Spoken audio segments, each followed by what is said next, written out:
their online persona is not the real them. And I was thinking in my head, why aren't these brands flying out people that are actually interested in going to this event? Okay, I understand where the stereotype is coming from of like influencers being stuck up. Like we went to this sex show, guys. Yeah. That was very exactly. well known. And one of the people in this couple was just so rude. But I was in a really bad headspace during that trip. Yeah, honestly, like just pitching yourself. Attacked. Like they come for my hair.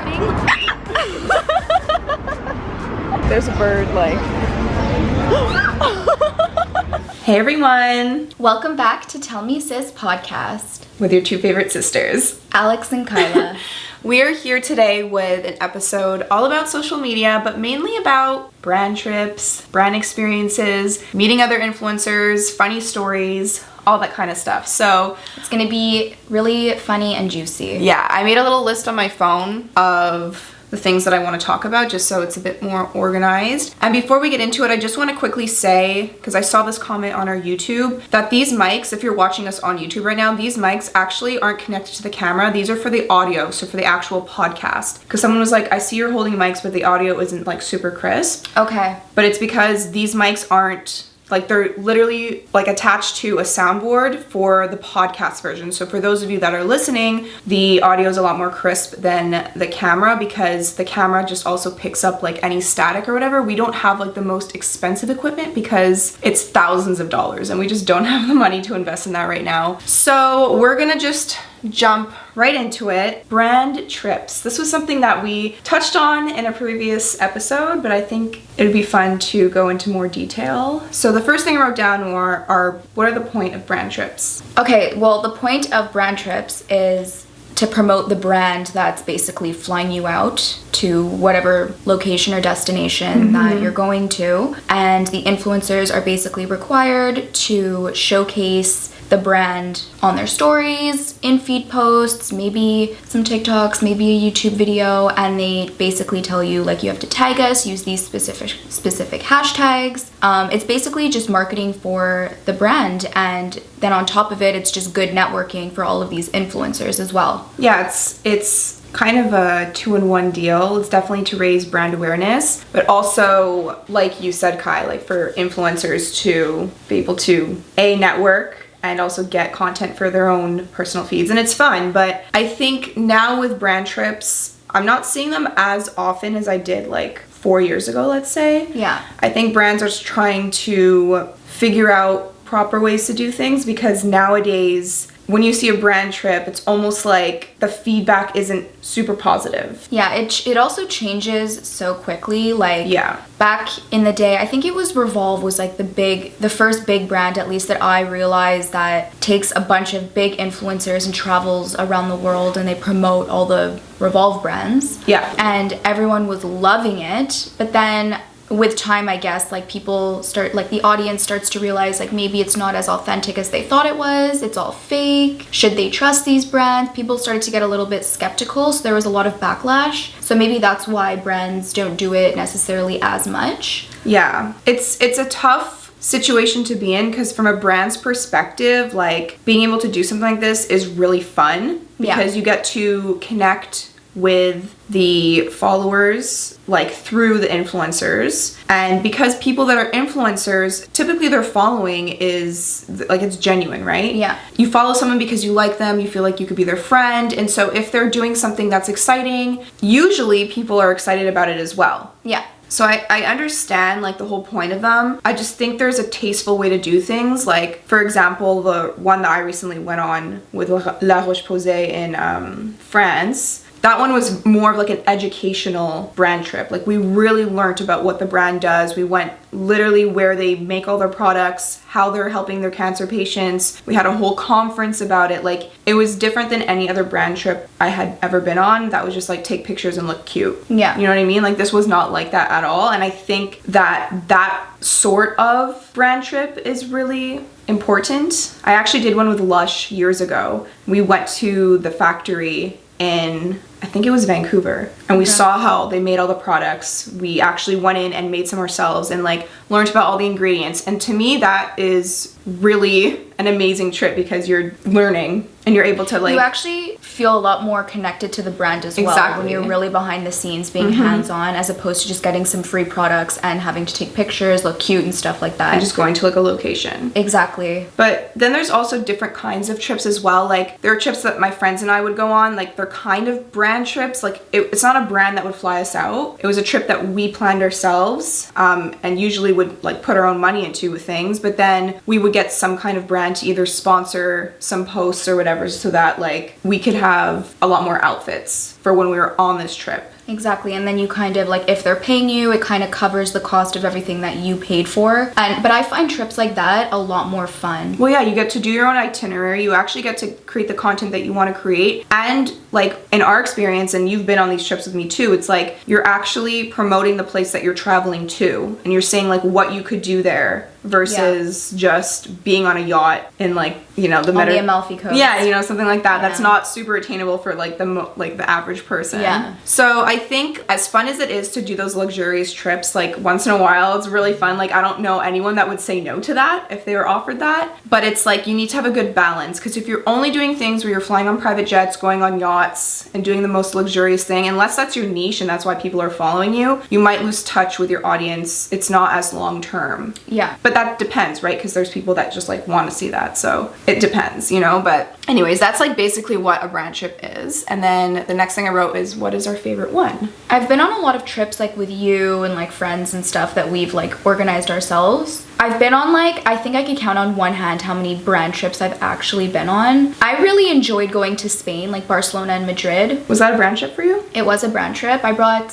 one of our mutual friends. Okay. And I got to meet a bunch of really amazing influencers from all over the world. And to this day, like, I keep in contact with some of them on Instagram, and I really felt like I made some true friendship connections on that trip. And it was just a few days, but it was the first brand deal or brand trip that was offered to me that wasn't like through you as well. Okay. So like I was invited from this brand, by this brand, and they were like, you could bring a +1 if you would like. And I was like, oh, okay. And like I think I had asked you and you couldn't come, and then so it was right before my wedding. Yeah, and then so I ended up asking one of our mutual friends, and it was a lot of fun. So I really liked that trip. It was Barcelona and Madrid that we went to. Was it Barcelona? No, I think it might have just been Barcelona. I'm confusing that with the Spain trip we did together. Did you like the one we went to St. Bart's and St. Martin? I did. I really liked everyone that we met. For the most part, there was one person that I think we both agreed we didn't really love that much. I don't remember.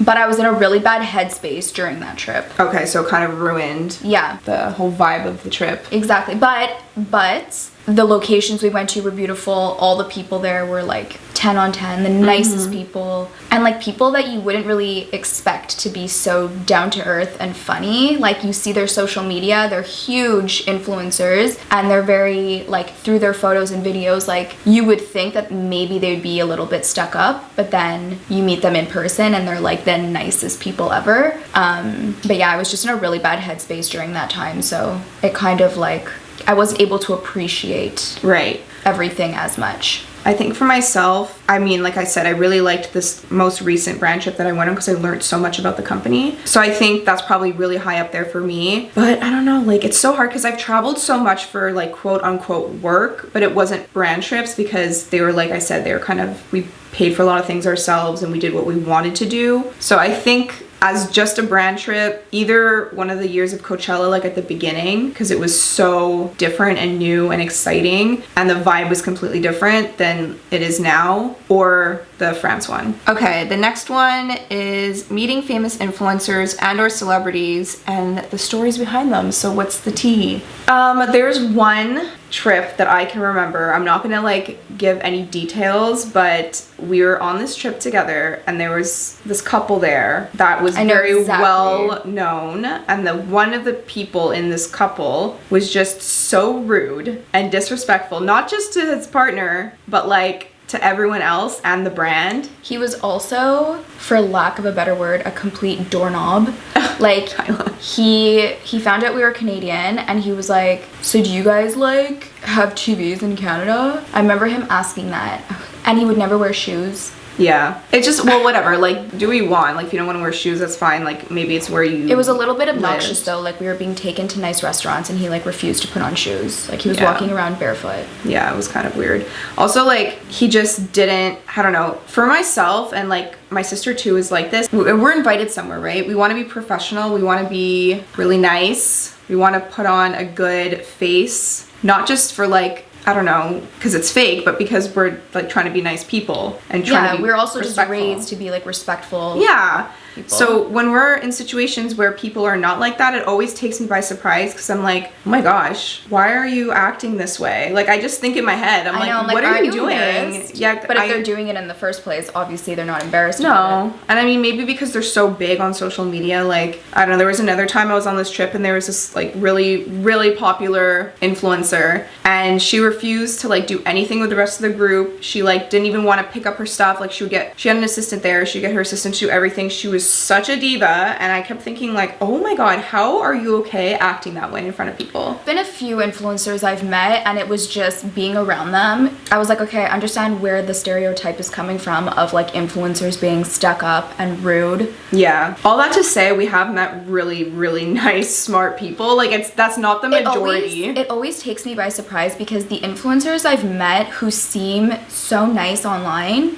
a lot of them are like terrible in person. Like their online persona is not the real them. Yeah. And then people who could come across as more stuck up on social media are the nicest, most down-to-earth people. It's actually like, it kind of throws me off a little bit. But then there's also like influencers who seem really nice on social media and like it's their real personality in person. Yeah, I think it's not very common to have someone that's super fake. Like in my experience, I haven't met as many people. When it comes to celebrities, it really depends on the situation that you're in. And like, I think that's why when you're doing these brand trips and there are other influencers there, you get to see it almost like firsthand because you're not just doing like one, let's say meet and greet or one moment that you're meeting this person. Like you're actually staying on vacation with this person. So you're getting to know them. It's not like they're having a bad day, so like it's an excuse. Like no, these people were really rude. Whereas sometimes you can meet a celebrity, like I know a lot of people give Justin Bieber a lot of hate for things and it's like, you know, maybe he's just really fed up of having people come up to him 24/7 or like maybe he's just having a bad day or whatever. You know, I'm not making an excuse for people acting rude. I just think that sometimes there's like more reasons as to why someone can be the way that they are versus spending a few days with the person and getting to know them and seeing how they act towards like people that work in the service industry. Yes. You know, like people that, let's say it's a private chef or just a waiter and how they act towards them. That to me is like, it shows a lot. Okay, so any funny memories? We have a lot of funny memories. Yeah, when you're getting attacked by birds in Spain. Oh my, every time I go to Spain, it also happened that brand trip that I went on. Like, why did they love you there? I don't know, but every time I'm in Barcelona, first of all, these birds are huge. They're like on steroids. The seagulls there are huge and I always get attacked. Like they come for my hair. I don't know why. They probably think it's like a bird's nest or something. I think we have it even on like one of the vlogs. Yes, there's like birds attacking your head. Vlog. It's really funny. I think my bun is the bird's nest. No, because I'm not even kidding. Why is it so close? No, I actually want to leave. I'm scared. There's a bird like...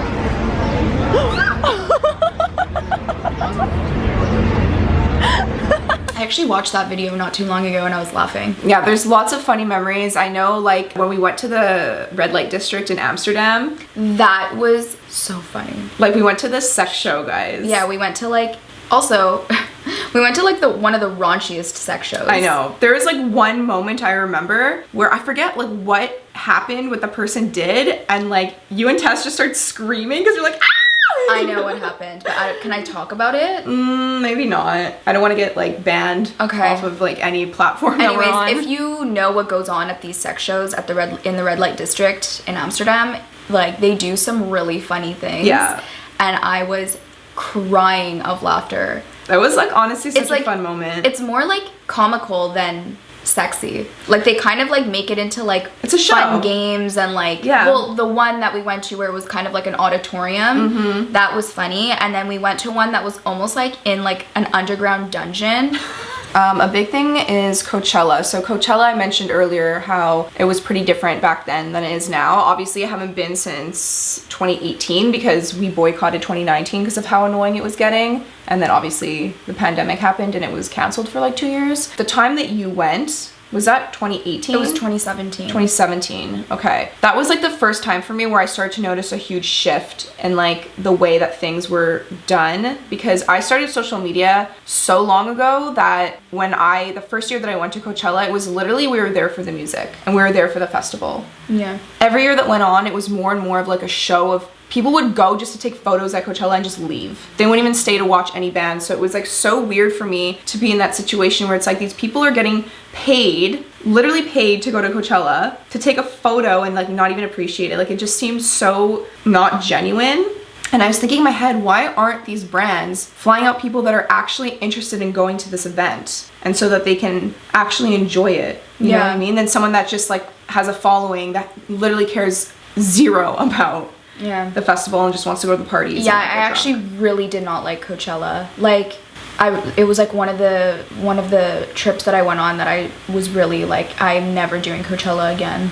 Yeah, it wasn't. That was. And like I stayed. I listened to like the bands play and like all the different artists and stuff. Yeah. And like I had a lot of fun in that part of it. The influencer side of it you didn't But the influencer side of it I hated. And like there was like a brand party that we went to and there was like a few celebrities there. Actually, I got to meet Alessandra Ambrosio, the Victoria's Secret model. But there was a lot of celebrities that we met that trip. And I was like, yeah, no, this is not for me. I can't do it. No, I think the only person that I really kind of freaked out over was, I always forget his last name, but it's the guy who plays Malfoy, Draco. I can't believe you met him. No, I didn't meet him. He was sitting right next to me. Oh my god. At this event that I was at, and I was like, and you were a huge Harry Potter I was too shy to say hi. Like I could have totally introduced myself and been like hi, like what I did with Bradley Cooper, but I just couldn't do it because I was way too shy. Yeah. But I was sitting there and I was in my head, I was like trying to smell him like a creep. Oh my god. I was like, what does he smell like? Oh my god, Harry Potter. Like I was just freaking out. So let's move on to brand deals. I wrote worst and best brand deals. I had this brand reach out to me and they basically like they wanted to get like my rates and everything, and they're like a pretty big popular brand, and I signed a contract with them and everything, and it was like, okay, this is how many posts you need, this is how many stories, and we're gonna pay you this much like 3 months after everything goes live kind of thing. And they just never paid me and they ghosted me. And I was like contacting them like every single day and they just like never responded. Well, that's legal, dude. You can like bring them to court. I wanted to bring them to court, but then I was like, is it even worth it? Like this brand is so big. They have the money to actually like win, and like for me to bring them to court, it's like I would be spending more money bringing them to court. It wasn't even worth it for me to bring them to court. So annoying that brands do that. I know, like they fully just ghosted me, and like I liked this brand. Like their stuff was actually nice, and I was so excited to collaborate with them. And I was like, why? Like what? And they still to this day haven't paid you? No. I feel like I should look over that contract, and if there's nothing that can get you in trouble, we're talking about it. You should definitely say what the brand is. Yeah. To tell people that they completely took advantage of you, because I feel like that's something that I would want to know. If a brand did that to an influencer, I would not pay money for that brand anymore. Yeah. Like I wouldn't go shop there. If I knew a company was doing that to people. Okay, so let's look at the contract. Maybe we could do that after. Yeah, because I just think that's like really, really horrible, like of a company to do that. Like I just think of myself, if I owned a brand and I was trying to get exposure and trying to get people to promote it, like you're not gonna just put your brand on a billboard and not pay for that billboard. Yeah. You're not gonna like try to get people to make a commercial without paying for it. Like influencers are the same thing. Like you have to pay. Yeah. It's advertising. Yeah, and there was a contract and everything, and I remember Dad like tried calling them and they answered when Dad called, and he was like pretending to be like my lawyer and like started like ripping the guy a new one, and the guy just like didn't care and like hung up. Oh my god, this is really bad. Yeah.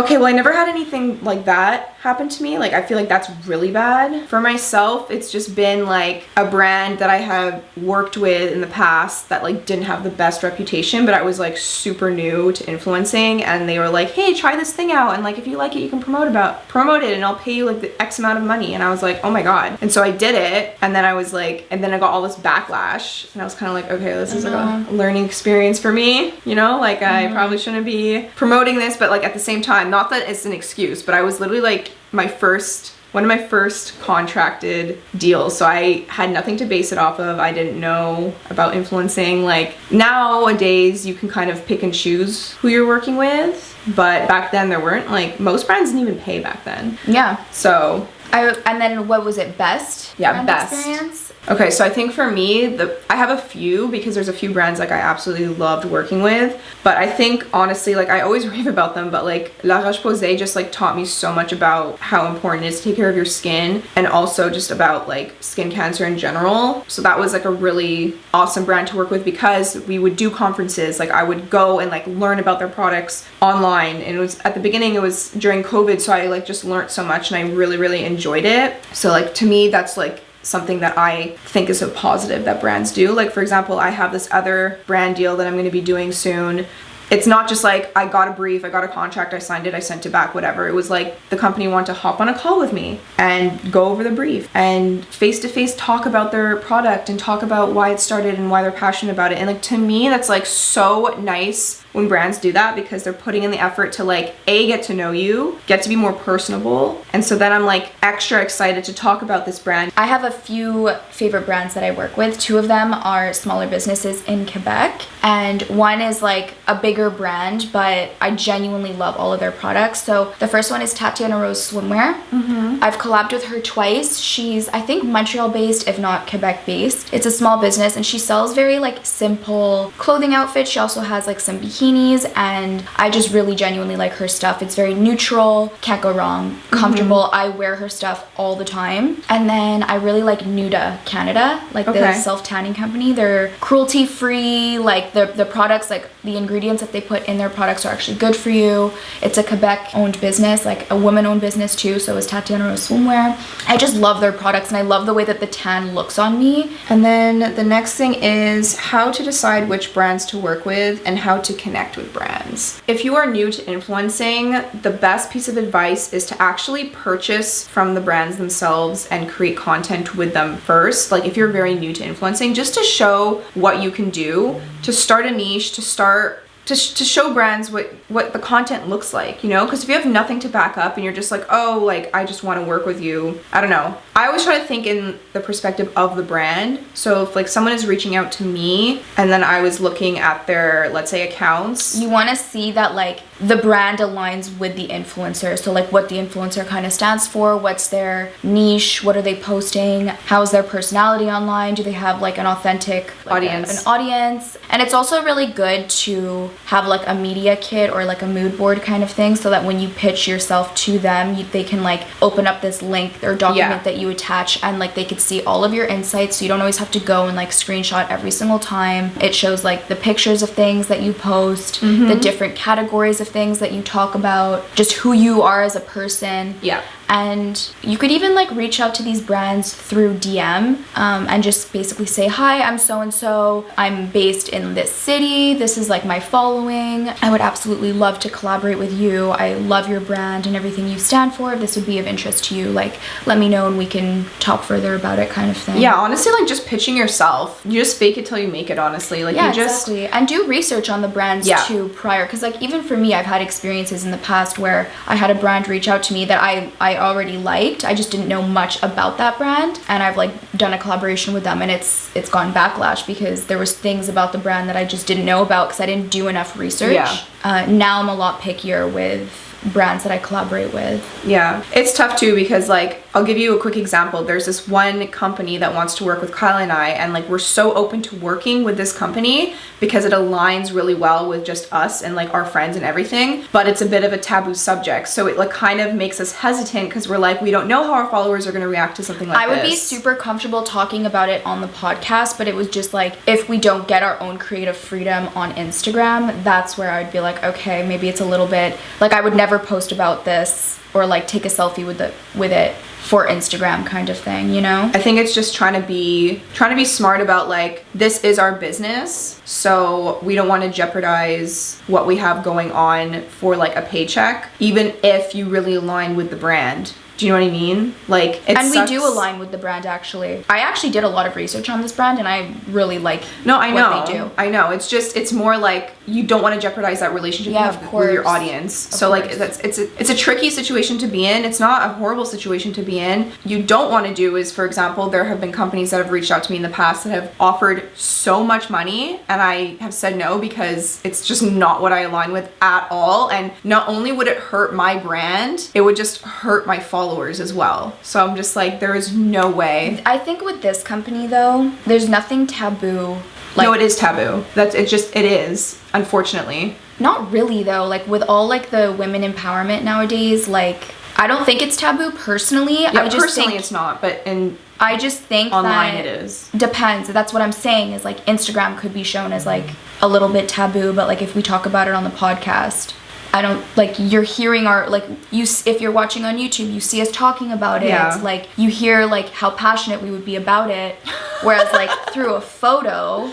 Anyways, you'll see it if we decide to do it for the podcast. You will see the ad. It's just one of those things that like you have to really stop and think about and sleep on it and be like, is this something we want to do? Because we genuinely agree with this brand, you know? But see, that's also something we need to take into consideration is like, we agree with it and that's our brand. If we think it's fine, we should be allowed to talk about it. You have a point.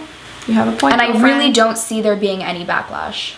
I really don't, personally. Not here. If you're starting out or if you're trying to figure out how to reach out with brands, I think my best suggestion is to actually like promote those brands on your end. Like there are so many times where I hate to say you have to do free work, but it's almost like when you're starting off working at a company somewhere, you always get the bottom of the barrel. You always have to work your way up. It's kind of the same thing with influencers too. Like the market is so saturated now. You want to stand out for these brands. You want to show how you're different, show your personality, show you also genuinely show this liking brand it. that you already like purchase their products. Yeah, because like, you're a on fan. your own, because you genuinely like. So that also, yes, it's true. It really does help. Because if I know for myself, if I was a brand and I was looking, someone pitched themselves to me, I looked at their account, I liked what I saw they were already promoting it, I'd be like, heck yeah. I'm not going to be like, oh, they've already promoted it, I'm not going to work with them because they're doing it for free. Like that, no. I'd be like, wow, this is a person who has a following, who is growing a following. Smart. Right, not every brand is super smart, but a lot of them are. Yeah. Especially nowadays, they're getting better. Yeah. So it's very true. All that to say, we hope you enjoyed today's episode. I think that we do still have a lot to say when it comes to this kind of thing. I feel like we could also do a whole episode on like brand strategy and like that whole thing if that's interesting to you guys. Yeah, for sure. That would be interesting to me to talk about. Yeah, we can even maybe interview some people that are influencers. Like I think it would just be really fun. So